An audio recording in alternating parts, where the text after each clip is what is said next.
first signing, I think, was Molly and JD. Came in very similar time, and definitely added that professionalism to the team that we were after. Took us to the next level in terms of shape work at the back, and really give us a solid platform to add to what we already had, which obviously then reflected in the County Cup win that we had last season. And then they went from strength to strength. As you can see through the season, their numbers were incredible. Aaron, it's a tough start to the season. We played a lot of teams that would go on to compete at the top level of the league. Were you happy with the way everybody started and the way those new players started to gel in?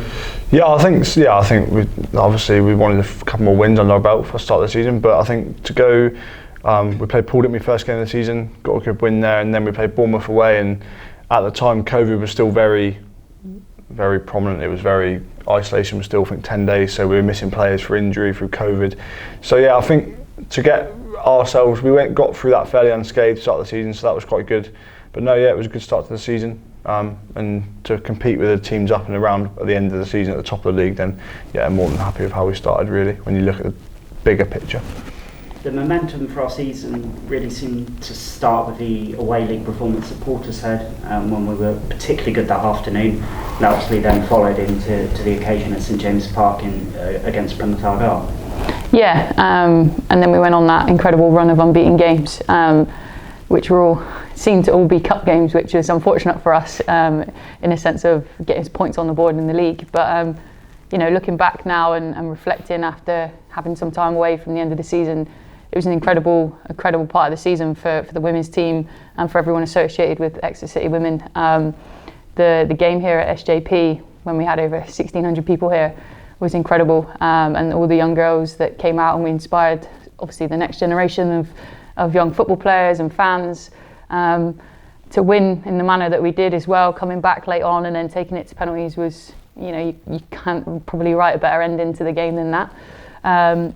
But overall, the performances through those unbeaten runs, that unbeaten run was second to none. I mean, no team could actually live with us during that period of time, and all good things come to an end, and they did against West Brom, but we bowed out of the FA Cup with our heads high. As Aaron said, we were missing a few that game with COVID, and I'd have loved to have seen us go toe-to-toe with them with a fully fit squad, because I think we could have definitely upset them. Aaron, around that time it was a 9-game winning streak and lots of away travels. Do you think that really kind of helped gel the team together? Because I know as we finished before the Christmas break at Southampton, I think the team were as together as they'll ever be, really.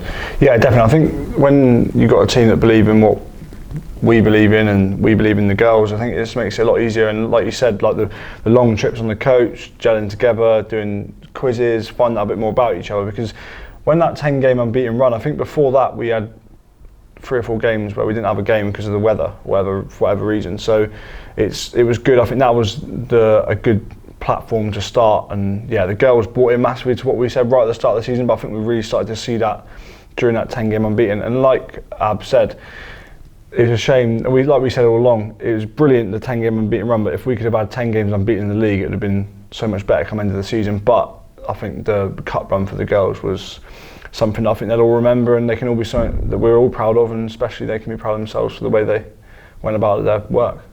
And the National League is 7 months long as a season. We had to fit half of our league campaign into the last 2 months. Really difficult ask, losing 3 league games sort of after Christmas. But do you think that had a big bearing on those results? Yeah, I actually looked back at the stats not long ago, and I think January was our worst month. I think it was played 4, lost 3, and won 1. So, and that's the only inconsistent throughout the season. There was a lot of wins and the odd draw here and there, but that really did put a dampener on the season, so to speak. It put us out of the cup, pretty much put us out of the run-in for the league with the loss away at Cheltenham. But we need to look at what we can do better for next season in and around that period. We've already spoken to the girls about where they think things went wrong. Wrong probably being the wrong word there, but where we think we could have done better. And the coaches as well, we've all sat down and decided ways that we can go about avoiding that next season, whether that's mini pre-seasons in and amongst Christmas, because it's always a difficult period. But as Aaron alluded, the cancellations in the league, especially in women's football, is a bit farcical at times. There are pitches available, and teams are either unwilling to travel or the league are unable to swap venues as quickly as you'd like, which seems crazy with, like you said, then trying to fit 8 games in I think it was 6 weeks we had to play 8 games. So yeah, it was very difficult, and we say it all the time, but these girls aren't professionals, and you wouldn't ask men's teams to do this, so why have we got to do it, so to speak. But yeah, overall happy with sort of the end of the season and how we ended. Bounced back from the disappointment of the final and went on a nice little run to finish the season on a high. As Abbie alluded to there, really fine margins. I think if you look at the sort of points totals for everybody, Bournemouth only finished a couple of points ahead of us, Cheltenham actually a few more ahead. Is it just really a case of looking at those fine details for next season, and just those extra margins could really bring bigger reward? Yeah, definitely. If you look at the games we dropped points, those points were massive coming into the season. And like we were saying that when we played Bournemouth second game of the season and we scored to make it 2-2, or 1-1, sorry, that we said that would be a big point coming into the season. And in hindsight, it has, because we played Southampton and we finished 1 point above them, have we? So yeah, I think that give us that platform to be able to. And like you said, points are big, and look, like we said, you're allowed to lose games of football, but sometimes just the way you go about losing those games of football, and they're all human at the end of the day. Like Ab said, they've all got jobs, and like you look at the 2 games we lost. One of the games we got COVID hit us on the Sunday morning, so we've travelled with 12 players, and Abbie's had to play. So not saying that she can't play, but like it's not ideal. It's not preparation that she would probably want to do. She would say that herself. And like you said, look at the West Brom game. I know that was a cup game, but COVID again in the morning, and it's so yeah. I think the girl we can't ask for much more. But like you said, one thing we've been massive on this season is game management. And I think just in those couple of games where we haven't won, the game management has probably not been as good as the girls know they can, and the girls have set those standards themselves. We set the standards, but the girls have lived up to that, and if not gone higher. So that's where I wouldn't say disappointed is the wrong word, but we know they can do better, and they know themselves they can do better. So after the game, they know that they haven't managed the game well. And then, yeah, so. Already looking ahead to next season, I think the one really good thing about this squad is that, for want of using the word journey, but they're very much tight-knit, they're all in it together. It hasn't quite worked out in terms of promotion this season, but the desire is very much there to achieve that goal, and as a group. Yeah, it's hands down probably the best collective of group of players I've worked with, individually, as people, as much as it is football players, and they all seem to share the same mentality as we have, and we touched on it about recruitment, but the ethos is there, that their beliefs and their values are there installed in them, but they come from themselves, as in they want to win, they want to be better, they want to push themselves. They don't just want to play at this league, they want to play higher, but they want to do it with their local teams, with their friends in and around them, and that's something special which you can't get at other clubs. So they're very much together, like you touched on as well. The away journeys definitely did help with that. The unbeaten run always helps with that when you're winning. But I think actually when they had to come together, the cup final and some of the off the field stuff that they've had to deal with this season, they've really stuck together and come through it as a real good group of friends as opposed to a group of players. So it's a testament to them as much as it is to us. It makes our job a lot easier.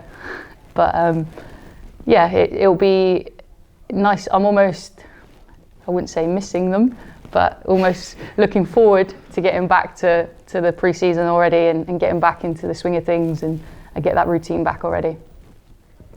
Aaron, we're very much a community club at Exeter City, and I think one thing that's been admirable over this season is how the girls have, they've reached out to local teams, they've really involved themselves in community aspects, and again an indication of just how much they all buy into being Exeter City players. Yeah, that's one thing we say at the start of the season, and if you come into Exeter City, you have to buy into the whole lot.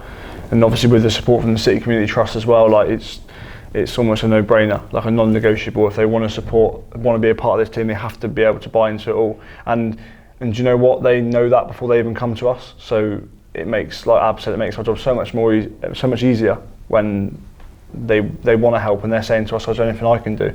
And they go off their own backs and they go to yourselves and they go, I don't know. Some of the stuff that some of the girls have done this year has just been incredible. Like, me and Ab try and do our bit as well, but it's like we always said, it's not about us, it's about the girls, and the young fans have come to see the girls play. They haven't come to see me manage. They might have come to see Abs play, but they haven't come to see. They don't come to see me manage. They come to see the girls play on a Sunday.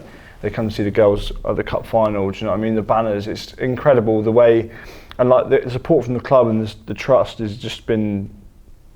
You can't. I don't think I'd struggle to find another club that does exactly the same as how we've done this season, off the pitch more than on it. And I think when they enjoy doing stuff like that, it makes it enjoyable. Sundays they don't think, "Oh, I'm going to football this week." Whereas they, after the game, they're signing autographs. They're actually thinking like they're important and valued, and they're role models to these girls. And I do sessions on Friday nights, and they always say, "Oh, when are the girls coming? When are the girls coming?" And it's like, the girls love coming down, but then you also have to remember they've got jobs themselves. And so, yeah, like Ab said and alluded to, they're a credit to themselves and they're a credit to the club. And I don't think you could ask for a better group of girls to have representing the football club.